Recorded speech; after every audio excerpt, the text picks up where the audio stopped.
안녕하십니까. 네, 반갑습니다. 네, 민법 강의하는 차민혁이고요. 네, 아버지가 민법 강사하셨고 학원 운영을 해오셔가지고 자연스럽게 영향을 받아서 이쪽 분야로 오게 됐습니다. 지금 내년이 되면 이제 강의 경력은 이제 9년 차가 됩니다. 9년 차. 네, 그리고 자랑스러운 동아대학교 법학과 졸업을 하였습니다. 네, 뭐 요 정도로 하고요. 아주 민망하니까. 자, 그리고 이제 바로 지난달 10월 30일에 우리가 32회 시험을 쳤거든요. 저는 이제 매년마다 시험장에 직접 가서 시험을 쳐봅니다. 왜냐하면은 이제 수험생 여러분들의 그 입장을 최대한 그대로 느껴보고 싶기 때문에 매년 10월 말에 우리 시험 있죠. 그때마다 시험장 가서 시험을 직접 쳐보거든요. 그 지난달 30일에도 32회 시험을 쳤는데 시험을 쳐보면서 제가 느낀 바를 총평 좀 말씀드리고 다가올 33회는 어떻게 준비를 해야 될지 이제 그런 말씀으로 오늘 수업을 시작할까 합니다. 자, 일단 첫 번째는 7입니다. 7. 자, 이 7이 뭐냐 하면은 이제 낯선 지문이에요. 낯선 지문.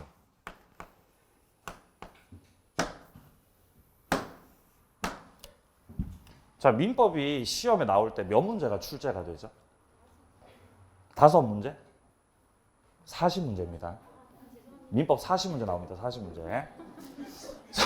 매년마다 40문제가 출제가 되고, 그리고 각 문제가 객관식 오지선다이기 때문에 오지선다 40문제니까 지문을 숫자를 세보면 단순 계산하면은 지문이 200개죠. 200개. 그러니까 매년마다 매 시험마다 우리는 200개 지문을 가지고 이제 시험을 치르게 되는 겁니다. 근데 그 중에서도 이제 박스형 문제가 있어요. 박스형 문제. 박스 형태로 된 문제는 지문이 뭐 2개 혹은 3개, 4개인 경우도 있기 때문에 이제 조금 200개보다 조금 덜 됩니다, 지문이. 그래서 지난 32회 때 지문의 총 개수가 182개였어요. 182개의 지문 중에서 낯설다. 처음 보는데? 라고 생각할 수 있는 지문이 7개였다는 거예요. 지문이 7개. 그럼 낯선 지문을 우리가 모르더라도 이것들을 틀리더라도 합격할 수 있다, 없다? 합격할 수 있죠. 왜냐면 우리는 몇 점 맞으면 합격하죠? 60점. 60점 맞으면 우리가 합격을 해요. 그렇기 때문에 이전에는 기출되지 않았던 낯선 지문들을 버리더라도 합격하는 데는 전혀 문제가 없었다라는 거죠. 그러니까 우리가 공부를 할 때도 당연히 이 낯선 지문에 초점을 둬야 돼요. 기존에 나왔던 데서 정리해야 돼요. 네? 나왔던 데서. 그죠? 이 나왔던 데가 기출 지문이에요. 우리 시험 자체가 뭐 그렇게 대단히 어려운 시험이 아니기 때문에 이전에 나왔던 기출 지문들을 잘 정리해서 쓸데없는 것들 좀 덜어내고 여러분들께 잘 전달해 드릴 수 있다면 성실하게 꾸준하게 하시면은 누구나 다 합격할 수 있는 시험이라는 거죠. 고득점을 요구하는 것도 아니고. 그래서 제가 내릴 수 있는 결론은 두 번째. 난이도는 그냥 평이했다는 거죠. 평이했다. 그냥 무난했다. 그냥 이걸 뭐 쉽다 이렇게 얘기하면 이제 거부감을 느끼실 분들이 있을 것 같아서 이렇게 말씀드립니다. 솔직히 얘기하면 쉬웠어요. 요즘 추세 자체가 1차는 문제가 쉽게 출제가 되고 주로 변별력을 2차에서 키우려고 하거든요. 요즘의 추세가. 그래서 작년에 민법이 쉬웠기 때문에 이번 시험은 좀 어렵지 않나? 라는 예상들을 하셨었지만 사람들이 제가 수업하면서 올해 수업하면서 절대 그럴 리 없다고 난이도가 들쭉날쭉하지 않을 거라고 말씀드렸거든요.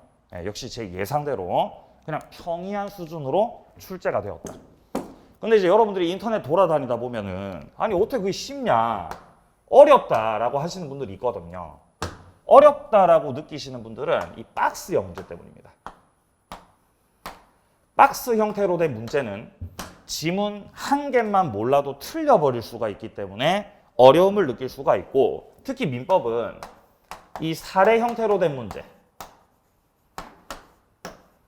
사례 형태로 된 문제들, 박스형 문제들이 점점 늘어나는 추세이기 때문에 이런 것들로 인해서 어렵다라고 느끼시는 분들은 그렇게 느끼시더라는 거죠.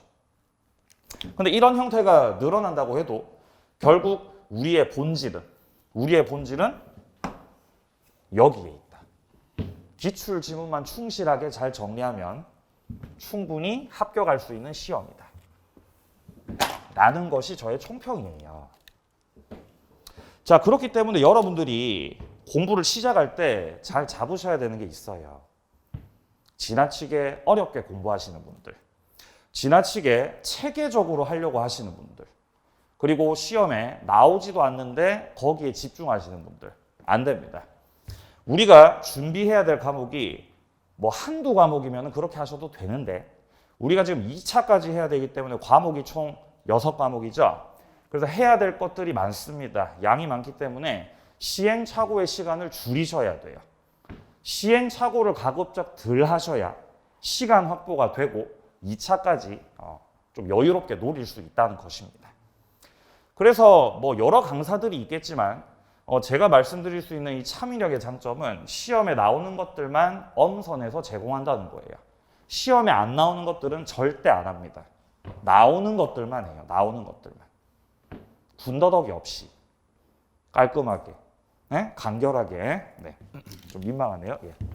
자, 그래서 총평을 이렇게 내봤고요. 자, 그리고 이제 우리가 본격적으로 1년간의 학습을 하면서 기억하셔야 될 3계명이 있습니다. 이건 매년마다 첫 시간에 하는 겁니다.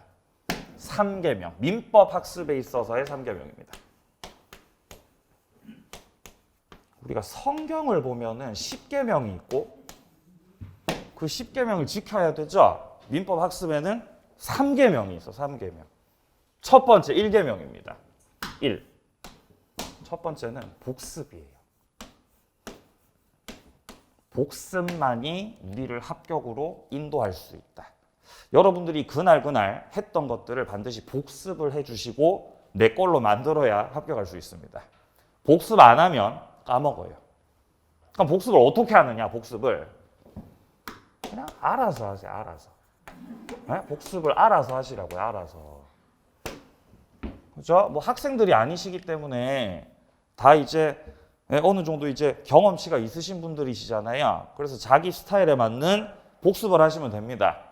지금 다 같이 앉아 계시지만 각자가 가지고 있는 역량과 능력이 차이가 있기 때문에 복습은 자기 스타일에 맞춰서 어쨌든 복습해야 된다는 겁니다. 방법은 다양합니다. 책만 보시는 분들도 있고 동영상 보시는 분들도 있고 문제 바로 푸시는 분들도 있고 다 하시는 분들도 있고 다양해요. 다양해. 근데 이제 제가 생각하는 복습 방법, 참고만 하세요. 참고만. 제가 생각하는 복습 방법은 참고. 책을 읽는 거예요. 책 읽기. 그날 수업 들었던 그 해당 진도의 책을 읽어보고 책을 읽으면은 내용이 이해가 되는 게 있고 이해가 안 되는 게 있죠. 그럼 여기서 읽었는데 뭔 말인지 모르겠다. 여기를 찾아서 동영상 듣기. 그게 제가 생각하는 좋은 복습 방법입니다. 참고만 하세요. 참고만. 물론 이제 동영상을 처음서부터 끝까지 한번 다 들어본다. 좋습니다. 난 동영상 안 들을래. 나 책만 볼래. 괜찮아서 좋아요. 좋은 방법이에요. 근데 제가 생각하는 방법은 시간이 없으니까 책 보다가 모르겠는데 찾아서 들으시라는 거죠. 자, 복습의 중요성 말씀드립니다. 저는 두 번째 2계명입니다. 자, 2계명은 분량 줄이기예요. 분량 줄이기. 수업을 하다 보면은 양을 늘리시는 분들이 있어요. 계속 이렇게 펼치는 거죠. 혹은 너무 깊게 들어가시는 분들. 그러면 안 돼요. 시험에 나오는 것들만 잘 엄선해서 예, 거기에 맞춰서 공부하셔야 됩니다. 갈수록 분량이 줄어들어야 정상인 거지. 양이 계속해서 시험이 다가오고 있는데 늘어나고 있다. 그러면은 반드시 망하시는 거죠. 자, 우리가 지금은 입문서를 받으셨지만 이제 1월 달이 되면은 기본서가 나옵니다. 기본서. 기본서가 정확히 몇 페이지가 될지는 잘 모르겠는데 아마 통상적으로는 민법만 봤을 때 한 800페이지 돼요. 겁나 두껍죠, 그죠?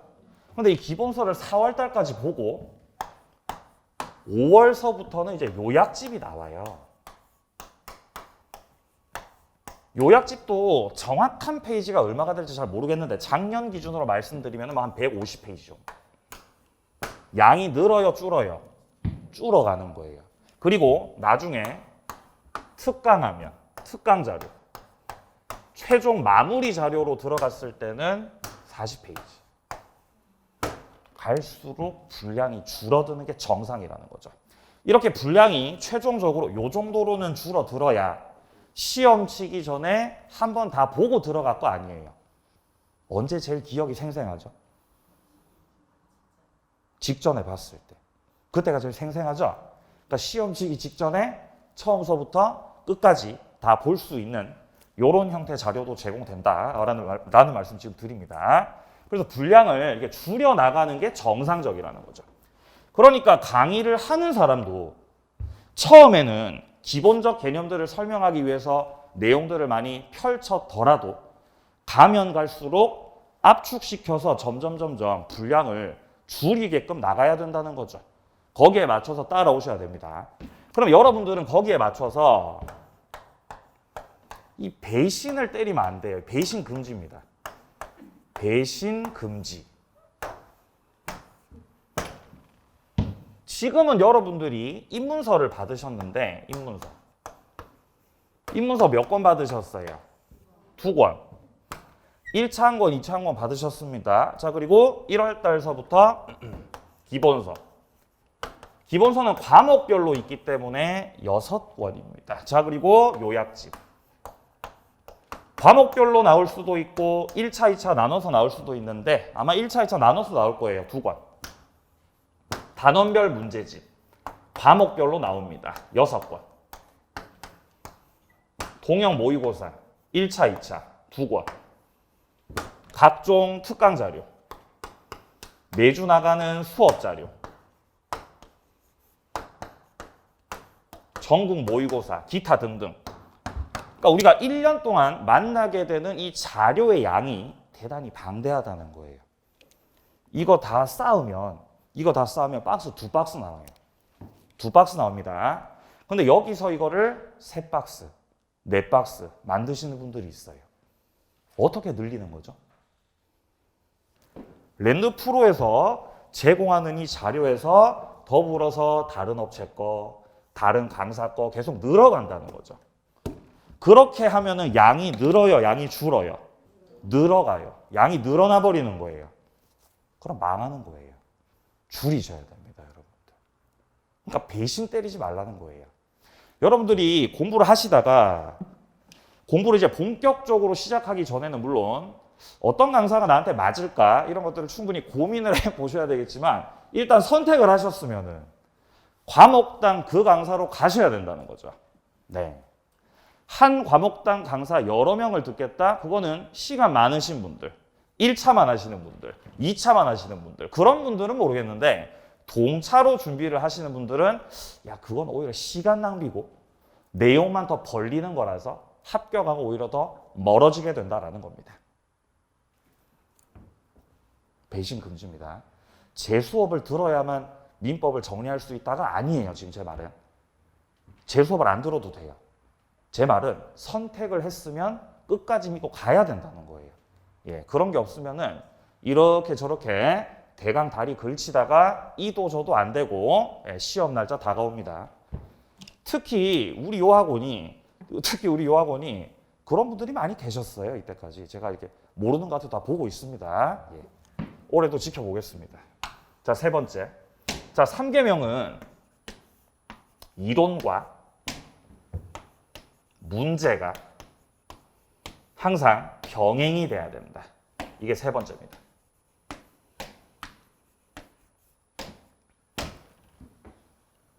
제가 이렇게 열람실에 들어가서 공부하시는 거 보면은 이론 공부만 하고 있어요. 동영상만 들으시고 7월달, 8월달, 9월달 시험이 점점 다가오고 있는데 문제 안 풀고 이론만 보신다고요.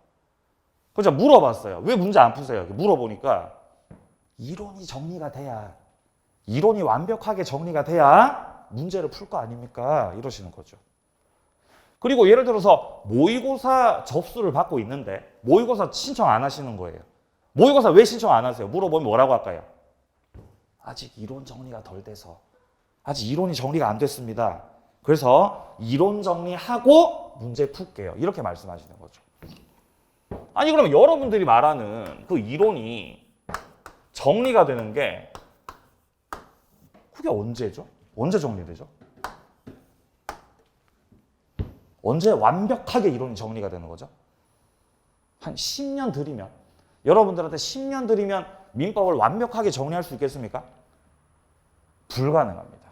저도 불가능, 학자들도 불가능, 대학 교수님들도 불가능해요.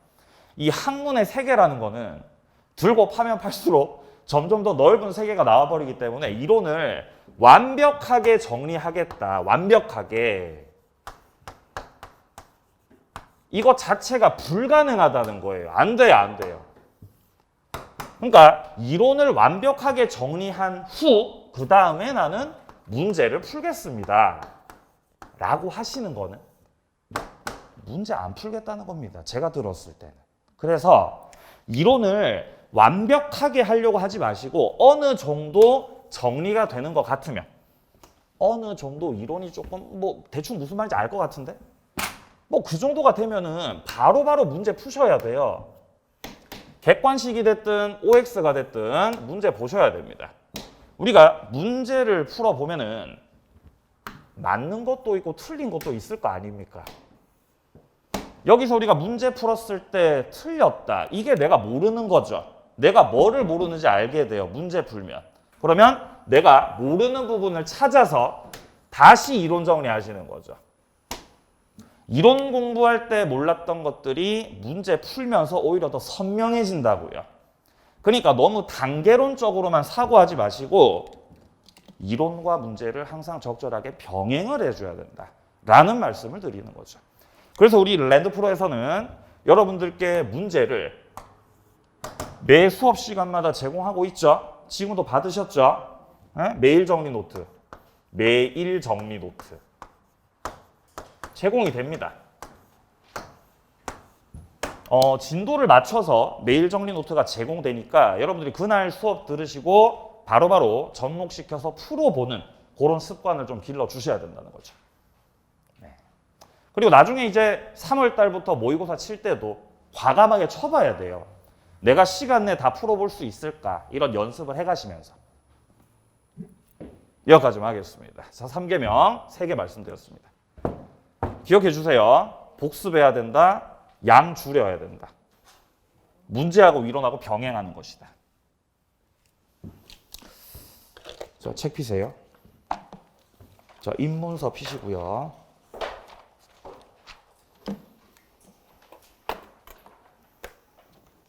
자, 입문서 앞부분에는 부동산 학계론이 나오고 중간서부터가 민법이에요.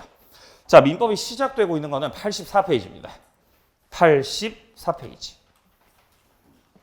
자, 84페이지부터 이제 민법이 시작됩니다. 이제 민법의 세계로 들어가요. 자, 칠판 좀 닦고 본격적으로 들어가 보도록 하겠습니다.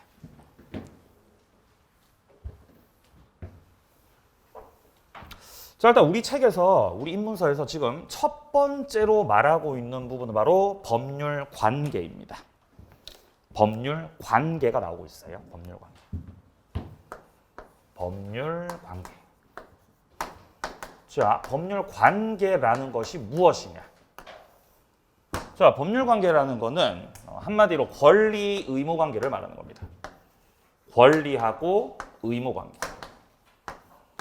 이런 관계를 가리켜서 법률 관계다라고 하는 거죠. 자, 이렇게만 말하면 뭔 말인지 모르기 때문에 사례를 보면, 자, 예를 들어서 갑이라는 사람하고 을이라고 하는 사람이 매매 계약을 했어요. 무슨 계약을 했다고요? 매매라고 하는 계약을 했다는 겁니다. 갑하고 을 사이에서. 자, 갑이라는 사람은 자신이 갖고 있었던 건물을 팝니다. 자, 갑은 건물을 팔아요. 팔아. 그럼 을은 건물을 팔아요. 을은 건물을 사요. 건물 사는 거죠, 을은. 얼마에 사지? 자, 갑이 5억에 판다 그래서 을이 알겠다고 5억에 사겠다고. 이렇게 갑과 을이 계약을 했다는 겁니다. 사고 팔기로. 자, 여기서 건물을 팔겠다고 하시는 갑, 이 파는 쪽을 가리켜서 매도한다, 매도인이라 그래요. 자, 을은 사는 사람이죠. 이거를 매수인이라고 합니다. 자, 그러면 매도인과 매수인 사이에서 이 매매라고 하는 계약이 체결된 건데, 자, 그래서 매매가 되었다라는 거는, 자, 갑하고 을 사이에서 이 계약이 성립됐다, 이렇게 표현할 수 있습니다. 자, 계약이 성립되면요, 갑은 매도인으로서 을한테 뭔가를 요구할 수 있어요. 뭐를 요구할 수 있죠? 5억을 달라고. 갑은 5억을 달라고 할 수 있죠? 갑이 받을 권리가 있는 거죠? 그게 갑의 권리예요. 5억 갖고 와라, 권리. 그러면 반대로 을은 5억을 받아야 돼, 5억을 줘야 돼? 5억을 줘야 되죠? 그게 을의 의무예요. 갑과 을의 관계가 권리 의무 관계가 된 겁니다. 이걸 법률 관계라고 하는 거예요. 매매라고 하는 계약을 했기 때문에 갑과 을의 관계가 그냥 이제 단순한 인간 관계가 아니라 무슨 관계가 됐다고? 법률 관계가 됐다는 거죠. 법률 관계가. 자, 그럼 반대로 말해보죠. 을도 권리를 가지고 있죠. 을은 갑한테 뭐 달라고 할 수 있어요? 건물 달라고, 건물 넘기라고 할 수 있죠. 그게 을의 권리죠.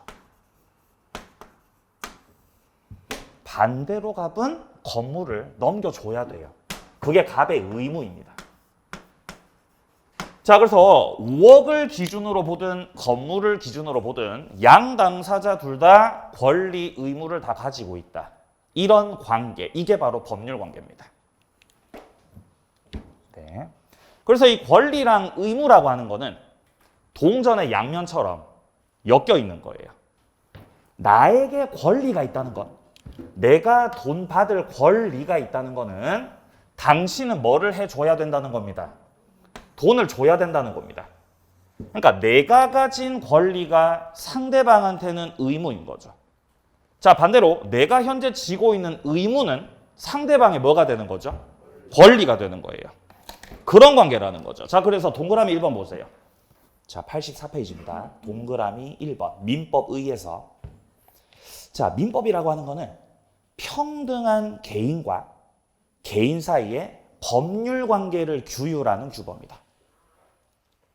자, 법률 관계 속에 지금 괄호 해가지고 권리 의무 관계다라고 되어 있죠. 여기에 대해서 제가 방금 설명드린 겁니다. 그래서 이런 양 당사자의 권리 의무 관계를 규율하는 것이 민법이라고 하는 법률이라는 겁니다. 자, 개인과 개인 사이의 법률 관계를 왜 규율해야 되느냐? 그것은 분쟁 때문이에요. 뭐 때문에 그렇다고요? 분쟁 때문에. 개인과 개인끼리에 분쟁이 생길 수가 있어요. 분쟁이 왜 생기냐? 매매하기로 합의했다. 건물을 넘기기로 했고 3억 5억을 지급하기로 했다. 5억을 지급하기로 했다. 근데 을이 5억을 약속한 날짜가 됐는데도 지급하지 않으면 5억을 지급하지 않으면 여기에 대해서 이제 갑과 을 사이에 싸움이 일어나는 거예요. 이제 분쟁 생긴다고요. 이렇게 분쟁 생겼을 때 이 분쟁을 적절하게 해결할 수 있는 그 근거, 그게 민법이라는 거예요. 그럼 이거는 개인과 개인 관계죠. 개인과 개인 관계. 자, 이렇게 개인과 개인 관계. 이런 걸 다루는 법을 사법이라 그래요. 사법. 민법은 사법입니다. 사법. 자, 반대로 우리 2차 과목 중에서 부동산 공법이 있어요. 공법. 맞나요? 공법이라고 하는 거는 국가와 개인끼리 관계입니다. 다른 영역이라는 거예요. 다른 영역. 민법은 국가 안 나옵니다. 국가 안 나오고 개인끼리. 예. 그러니까 재밌어요. 그죠? 공법은 재밌어요? 재미없어요? 저는 말하지 않겠습니다. 자, 민법 같은 경우는 개인끼리의 분쟁을 다루는 거기 때문에 재밌다는 거죠. 우리가 다 겪었던 일들이라서. 자, 여기까지 말씀드리고요. 자, 그리고 자, 사례 조금 더 들어갑니다. 자, 사례 좀 더 들어가 보죠. 자, 첫 시간이니까 천천히 하겠습니다. 첫 시간이니까. 자, 사례 첫 번째. 자, 이번에는 A하고 B가 있어요. A, B. 자, 이렇게 있는데 여기서 차용증을 썼어요. 차용증. 자, 차용증을 쓰고 있다는 거는 돈 빌려주고 있다는 거죠. 돈을 빌려준다. A가 힘들다 그래서. A가 사업하다 망해가지고 친구가 힘들다 그래가지고 B가 친구 A한테 돈을 빌려주는 거죠. 야, 친구야, 얼마 필요하니? 얼마 필요해, 얼마? 나 3억만 있으면 될 것 같은데. 3억? 3억, 알겠어. 3억을 빌려준 겁니다. 자, 3억을 빌려줬다. 이런 빌려주는 계약을 법률 용어로 소비대차 계약이라 그래요. 소비대차 계약이다. 이 대차라는 것이 빌려준다는 뜻입니다. 대차, 빌려준다. 자, 그럼 여기서 A하고 B 사이에 소비대차 계약을 했고 3억을 빌려줬다. 여기서 빌려준 사람. 돈 빌려준 사람을 우리가 뭐라 그래요? 채권자라고 해요. 채권자라는 말 일상생활 속에서 들어보셨죠? 채권자. 그러면 B는 약속한 날짜가 되면 돈 받을 사람이고 A는 돈 갚아야 될 사람이죠. 돈 갚아야 될 사람을 뭐라 그래요? 채무자라 그래요. 맞습니다. 그래서 A와 B의 관계가 채권 채무 관계가 된 거예요. 채권 채무 관계. 자, 여기서 이 채권이라고 하는 거는 돈 받을 권리입니다. 돈 받을 권리. 자, 이거는 채권은 사람을 상대로 해가지고 일정한 어떤 행위를 청구하는 거예요. 현재 B가 A에게 청구할 수 있는 내용은 약속한 날짜가 됐을 때 돈 갚으라고. 돈 갚는 걸 변제라 그러죠. 변제하시라고. 그거를 요구할 수 있다는 거죠. 그 권리를 채권이라 그래. 채권. 그러니까 채권이라는 거는 인간에게 주장하는 거죠. 인간이 인간에게 주장하는 것이다. 청구권입니다. 청구권. 자, 그런데 만약에 A가 친구한테 돈 빌리는 게 아니라 뭐 은행 가서 대출 받는다고 가정해봐요. 은행 가서 대출 받는다. 그러면 은행에서 3억 빌려줄 때는 그냥 안 빌려주죠. 담보를 요구합니다. 맞나요? 담보를 요구해요. 고객님, 담보 있으세요? 예, 저 집이 있는데요. 저 집이 있습니다. 집이. 알겠습니다. 그러면은 당신 집을 저당 잡겠습니다.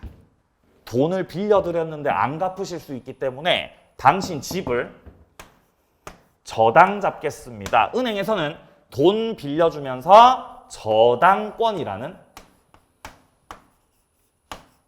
권리를 설정까지 하는 겁니다. 그리고 이제 이 저당권자로 B가 돈 빌려준 사람이 저당권자입니다라고 등기를 마치면 등기를 꽂으면은 이제 B는 채권 말고 물권자가 돼요. 권리가 한 단계 업그레이드 되었다라고 보시면 됩니다. 물권자가 된다. 물권이라고 하는 거는요, 이 집을 지배하는 거예요. 집을 지배한다. 자, 만약에요, 내가 물권자가 되지 못했고 그냥 채권만 가지고 있다고 가정을 해봐요. 친구한테 그냥 3억을 빌려줬어요. 저당을 잡고 저당 안 잡고 저당을 안 잡고 3억을 빌려줬다고요. 근데 친구가 돈을 못 갚아요. 친구가 돈을 안 갚습니다. 그럼 어떻게 해야 되죠? 어떻게 해야 되죠? 못 받아요. 못 받습니다. 변제가 안 되는 거예요. 친구가 집에 있어요. 친구가 도망 다녀요. 도망 다니잖아요. 받아 못 받아? 못 받아. 채권은 누구에게만 주장하는 거니까? 그 사람에게 주장하는 거니까. 빌려간 그 사람한테만 주장하는 거예요. 그러니까 친구 집에 찾아가서 친구 와이프 멱살 잡으면 돼요, 안 돼요? 안 되는 거죠. 그죠? 친구 아들내미한테 가가지고 너 씨, 네가 돈 갚 이렇게 하면 돼요, 안 돼요? 안 돼요. 누구한테만? 걔한테만. 돈 빌려간 그 당사자 걔한테만 갚으라고 청구할 수 있다는 거죠. 그래서 친구가 자살하면, 죄송합니다. 친구가 죽었어요. 자살하면 돈을 받을 수가 없다는 거예요. 죽어버리면은. 물론 채무가 상속될 수 있지만 그건 이제 논외로 하고 일단 권리가 사람한테만 있기 때문에 친구가 잘못돼 버리면은 돈을 받을 수가 없다는 겁니다. 자, 그런데 채권만 가지고 있는 게 아니라 이렇게 저당권을 설정해 놓으면 친구가 도망 다녀도 문제 없어요. 집은 도망가요, 못 가요? 집은 도망 못 가죠. 지금 B가 여기다가 저당을 잡아놨기 때문에 집을 지배하고 있기 때문에 너 돈 안 갚는다. 그러면은 이 집을 뭐 하면 돼요? 경매하면 됩니다. 경매를 신청해서 채권을 다시금 회수할 수 있다 이 말이죠. 그러니까 채권하고 물권하고 다른 권리라는 거예요. 한 번 더 말씀드립니다. 채권은 그 사람한테만 주장하는 거예요. 그래서 걔가 도망가면, 걔가 잘못되면 돈을 못 받는다고요.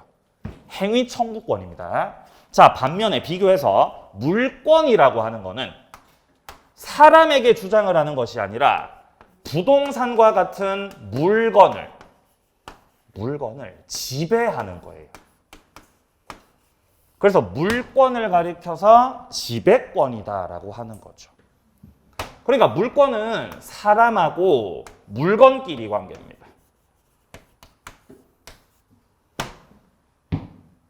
자, 이 두 가지를 묶어서 채권하고 물권하고 이 두 가지 묶어서 이 두 가지를 묶어서 권리라 그래요. 물론 민법의 세계에서 채권, 물권 말고 다른 권리들 많이 있습니다. 근데 우리 시험 범위에 포함되는 건 권리 두 개밖에 없어요. 자, 첫 번째 권리는 사람한테 주장하는 거. 그걸 뭐라 그런다? 채권. 첫 번째 권리 채권. 자, 두 번째 권리 물건을 지배하는 겁니다. 이게 물권. 이 두 가지가 권리다라는 겁니다. 그래서 우리 목차를 우리 시험에 여러분 목차를 좀 볼 필요가 있어. 목차를.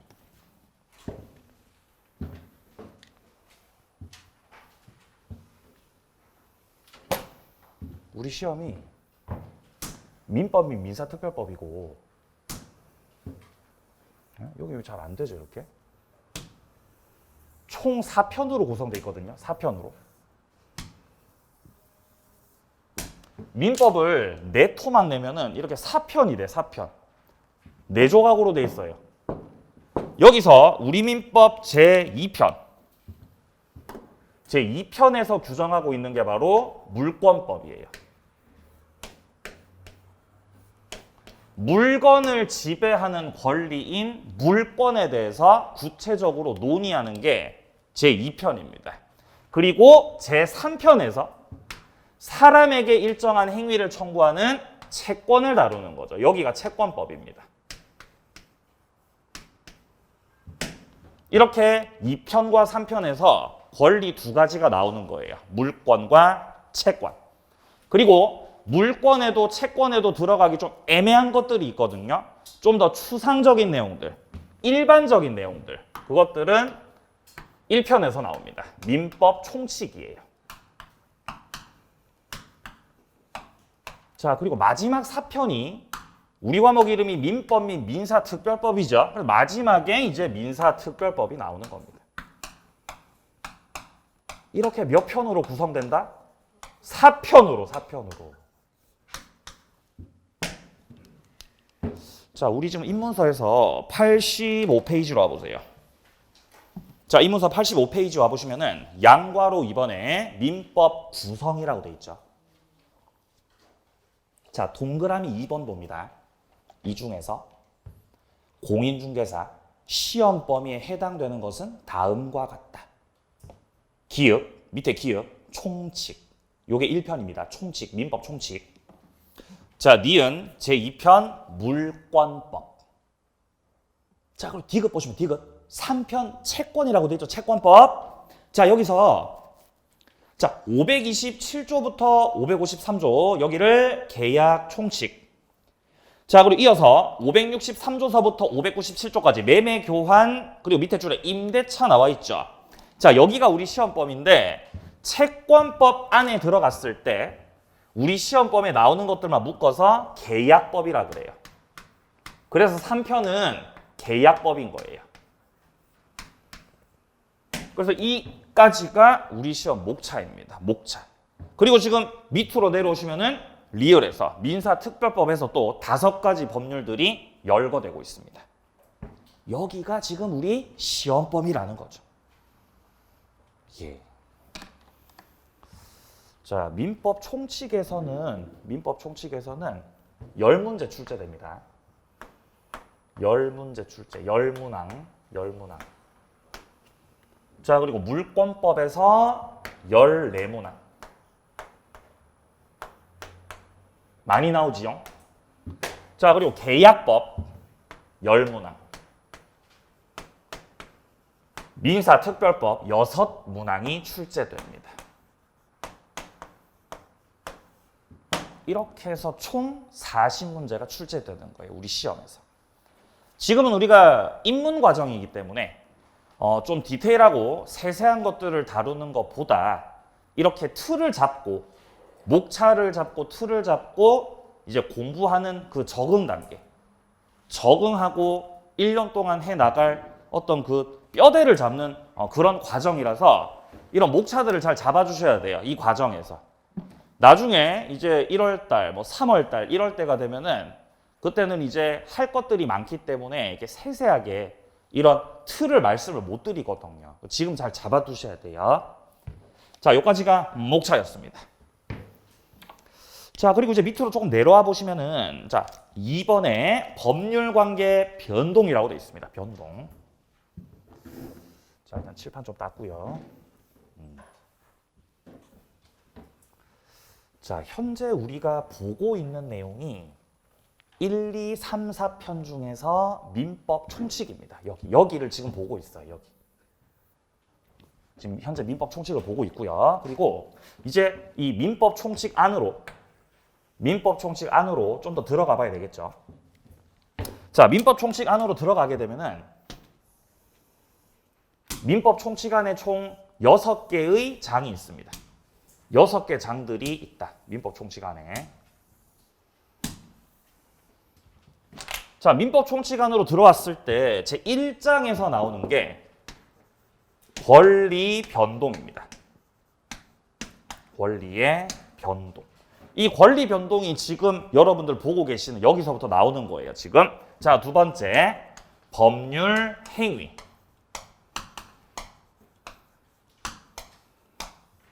세 번째. 의사 표시. 네 번째. 대리. 다섯 번째. 무효와 취소. 여섯 번째가 부관이라고 하는 겁니다. 이렇게 6개 장으로 또 세분화가 되어 있어요. 자, 이게 지금 어디에 나오냐면은 한 장을 앞으로 가시면 나와요. 예? 쓰지 말고 한 장 앞으로 가시면은 그러니까 83페이지 와 보세요. 83페이지. 보이십니까? 파트 1, 1편 민법 총칙 속에서 자, 1장에 법률행위 나오고 있고요. 2장에 의사표시, 3장 대리, 4장 무효 취소, 5장 부관 이렇게 나와 있죠. 예. 뭐가 없지요? 네? 무효 취소 있는데요, 선생님. 뭐가 없지요? 예, 권리 변동이요. 얘가 지금 없죠, 얘가 없지요. 이 빼놨죠, 지금. 책 쓴 사람이 권리 변동 빼놨어요. 타이틀로 안 빼놓고.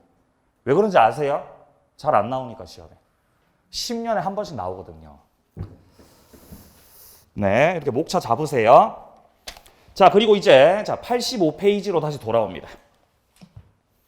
자, 85페이지 돌아오시면은 지금 중간에 2번에 법률관계 변동이라고 돼 있죠. 여기가 바로 권리 변동이에요.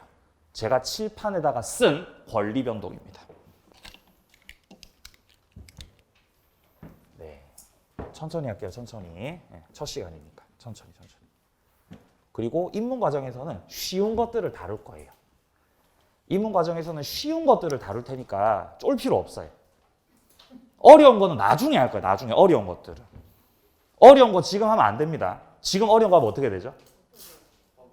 그래, 민법은 아니구나. 에? 민법은 아니구나. 포기하신다고요. 그러니까 지금 쉬운 걸 하다가 이제 나중에 되면 이게 조금씩 어려운 게 틱틱 나오는 거예요. 자, 그렇습니다. 자, 일단 제가 아까 말씀드렸던 건 권리였습니다. 권리. 법률 관계가 권리 의무 관계다라고 했는데 그 권리 속에 들어갔을 때 그 권리라는 놈 안에는 우리 시험법에서 사람한테 주장하는 채권이 있었고 그리고 물건을 지배할 수 있는 물권이 있더라. 지금까지 한 건 요게 답니다. 근데 채권과 물권으로 구성되는 그 권리가 한 사람한테만 한 물건에게 그냥 가만히 고정적으로 있는 게 아니라 당사자가 거래를 하게 되면 권리가 가만히 있지 않죠. 움직이겠죠. 그게 권리가 변동된다고 하는 거예요. 권리가 변동한다. 자, 가령 갑이란 사람이 갑이라고 하는 사람이 땅을 가지고 있는데 갑이 지금 땅을 소유하고 있어요. 그럼 갑이 땅 주인이잖아요. 땅 주인. 맞나요? 땅 주인. 그럼 갑은 토지에 대해서 권리가 있는 거죠. 권리. 근데 갑이 토지를 한 10년 동안 가지고 있다가 땅을 팔 수가 있죠. 을하고 매매 계약을 해가지고 을한테 돈 받고 땅을 팔았다라는 거예요. 을한테 돈 받고 을한테 소유권 이전 등기 꽂아주면, 자, 등기를 꽂아주면은 갑이 갖고 있던 토지에 대한 권리는 을한테로 넘어가게 됩니다. 권리가 가만히 있어요? 권리가 움직여요? 움직여요. 이게 권리 변동이에요. 그러면 을은 권리가 생겼어요? 권리가 없어졌어요? 생겼어요. 이걸 권리의 발생이라 그래요. 권리가 생겨났다. 자, 혹은 권리를 취득했다. 이렇게 표현합니다. 자, 그러면 갑은 권리가 생겼어? 권리가 없어졌어? 권리가 없어진 거지. 을한테 넘어가서 없어졌죠? 이게 소멸이에요.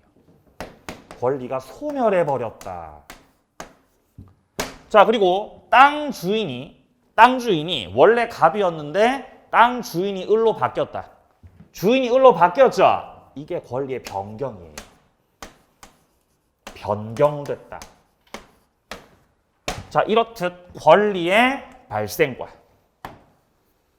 권리의 변경과 권리의 소멸을 이 세 가지를 다 묶어서 권리 변동이라고 하는 겁니다. 권리가 가만히 있는 게 아니라 움직인다라는 거죠. 권리가 변동한다. 자, 책 보겠습니다. 자, 지금 양괄호 1번으로 내려오시면 법률 관계라고 되어 있고 단락 첫째 줄입니다. 일정한 원인에 의해서 권리가 발생하고 변경하고 소멸한다라고 되어 있습니다. 자, 이런 것들을 다 묶어서 권리 변동됐다라고 표현할 수 있습니다. 자, 그래서 지금 이 이후에 나오는 내용은 밑으로 내려가 보세요. 자, 양괄호 2번에 보시면은 변동의 구체적 모습 해가지고 발생, 변경, 소멸이 각각 나와 있습니다. 자, 동그라미 1번에서 나오고 있는 거는 발생이죠. 취득에 대해서 내용을 기술하고 있고, 자, 한 장을 넘어가 보시면, 자, 동그라미 2번 중간 페이지 봅니다. 자, 권리가 뭐가 됐죠? 변경이 나오죠. 그리고 밑에 쪽 동그라미 3번에 보시면 소멸 보이십니까? 예, 이렇게 발생, 변경, 소멸. 요걸로 나눠서 기술을 하고 있습니다. 이것들에 대해서 기본적인 용어 정리를 하는 파트가 지금 여러분들 보고 계신 파트가 여기예요. 권리 변동 파트. 자, 개략적인 내용들은 설명드렸고 조금 쉬었다가 둘째 시간서부터 관련된 내용들 보도록 하겠습니다.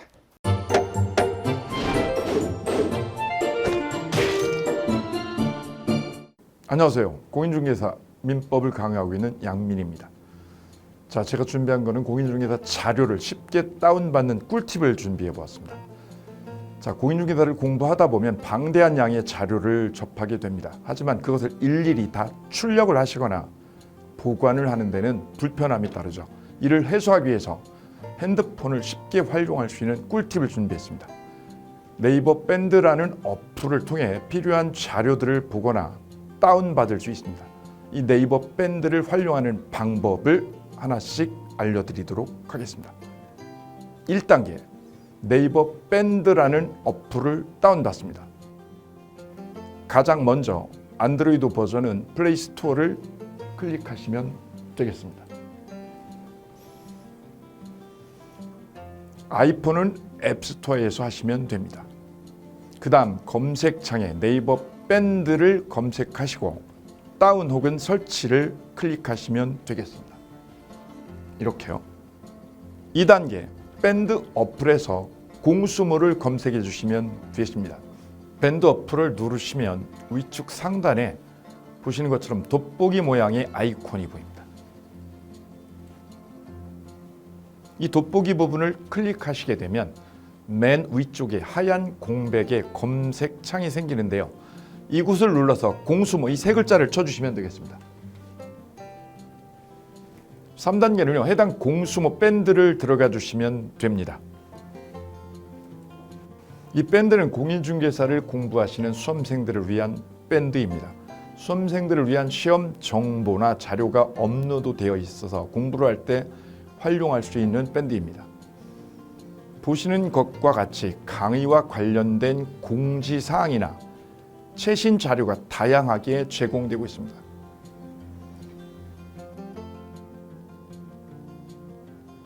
4단계, 또 다른 꿀팁 모바일 일일학습법에 대해서 소개드릴까 합니다. 이제 핸드폰으로 짬 시간을 활용하셔서 공부하는 학습법을 알려드리도록 하겠습니다. 자료 페이지에서 뒤로 가기를 누르시면 처음 보셨던 페이지가 뜹니다. 여기서 내려가 보세요. 모바일 일일 학습이란 코너가 보입니다. 이 부분을 누르게 되면요. 매일 한 개씩 핵심 부분이라고 할 수 있는 문제가 업로드되어 있고요. 더 아래로 쭉 내려가시면 정답과 해설 부분을 볼 수가 있습니다. 맨 아랫부분을 보시면 이렇게 댓글 쓰기도 남길 수 있으시죠. 스마일 부분을 눌러 좋아요로 표시할 수도 있습니다. 짬을 내어 스스로 학습한 뒤 모르는 부분을 질문할 수도 있고 하루 동안 공부했던 것을 정리하시거나 공부한 소감을 적어 놓으실 수도 있습니다.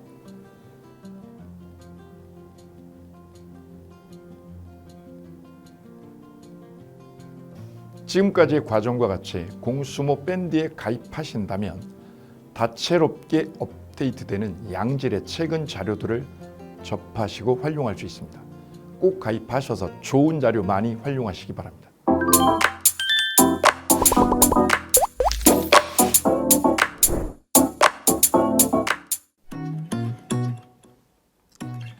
자, 안녕하십니까. 자, 이번에는 부동산 실무, 일반인들이 어떤 도움을 받기 위한 관련된 밴드에 대해서 소개를 시켜드릴 건데요. 일단은 검색창에다가 365 부스라고 치시면 돼요. 365 부스인데 365일 부동산 스터디라는 밴드예요. 네이버 밴드인데 365 부동산 스터디라는 밴드 일단 클릭하시면 현재는 이제 4만 명 정도 되는 밴드인데요. 우리가 일반인들이 어떤 부동산 정보를 습득하는 데 있어서 이 정보를 얻기가 되게 쉽지가 않습니다. 내가 어딘가를 찾아본다고 해서 잘 찾을 수 있는 것도 아니고 어떤 전문가들이 하는 말들이 이 친밀성이 있는 건지 아닌지에 대해서도 우리가 잘 믿을 수가 없는 거기 때문에 그런 정보를 그래도 좀 손쉽게 찾아볼 수 있게끔 저희 이제 이 밴드에 구성된 전문가들이 정보를 좀 제공해 주는 거기 때문에 아마 유용하게 활용할 수 있을 거고요. 내가 부동산 중에 토지를 좀 알고 싶다, 또는 상가를 좀 알고 싶다, 또는 나는 내 집 마련을 위해서 청약이 좀 궁금하다. 근데 그게 솔직히 어디 가서 물어보거나 어떤 정보를 찾기 쉽지 않아서 그것 때문에 만들어진 밴드라고 보시면 돼요. 그래서 365일 내내 부동산을 어떤 공부한다는 취지로 밴드에 들어오셔서 질의응답도 하시고 궁금한 사항에 대해서 예를 들어 문의하시면 저희가 관련된 정보를 또 제공해주는 그런 밴드라고 보시면 되겠습니다. 어떤 밴드냐면 한번 보시면은 지금 현재는 공지사항이 제일 먼저 나올 건데요. 이 공지사항은 기존에 있던 오프라인이 어떤 강좌가 있으면 그 강좌에 관련된 거 세미나라든지 그래서 평소에 이제 우리가 이제 접하지 못했던 강의들 있죠. 이렇게 진행이 된다라는 거 공지를 좀 하는 그런 내용들이고요. 하나 좀 더 올리면 자 이제 우리 교수님이에요. 교수님 중에 상가 교수님이 최근에 예를 들어서 법이 바뀌었어요. 법이 바뀌게 되면 최근에 바뀐 법이 이러한 바뀐 법이 있으니 중개업을 한다거나 투자를 할 때 좀 유의해서 알아보시면 좋겠습니다라는 거를 올려놓을 거예요. 기존에 올려놓은 자료가 있으면 또 찾아보시면 되는 거니까 이렇게 해서 계속 밴드에서 소식을 받으시면 실전에 굉장히 도움을 많이 받을 거라고 예상합니다. 부동산 관련된 내용 중에서 하나 더 보시면 이제 랜드프로에서 직접 우리 프로그램 만들고 있어요. 그래서 부동산 까발리기, 부동산 부티크 이런 팁이 관련돼서 부동산 팁 있죠. 예를 들어서 청약을 받아야 되냐 말아야 되냐, 지금 강남권 아파트를 투자해야 되냐 말아야 되냐, 이런 정보를 쉽게 여러분들이 접하지 못하기 때문에 그런 관련된 것들을 시대에 맞게 흐름에 맞게 부동산 시장이 이제 요동치면 내가 지금 집을 팔아야 되냐 사야 되냐 그런 것들에 대해서 신속하게 정보를 들을 수 있는 밴드니까 시간이 나실 때마다 자주 들어오시고 저도 자주 들어와서 좋은 정보 남겨드릴 테니까 자주 들어오시기 바랍니다. 저는 부동산 공법하고 부동산 토지 투자를 강의하는 고상철이었습니다. 자주 밴드에서 뵙도록 하겠습니다. 자, 수고하셨습니다.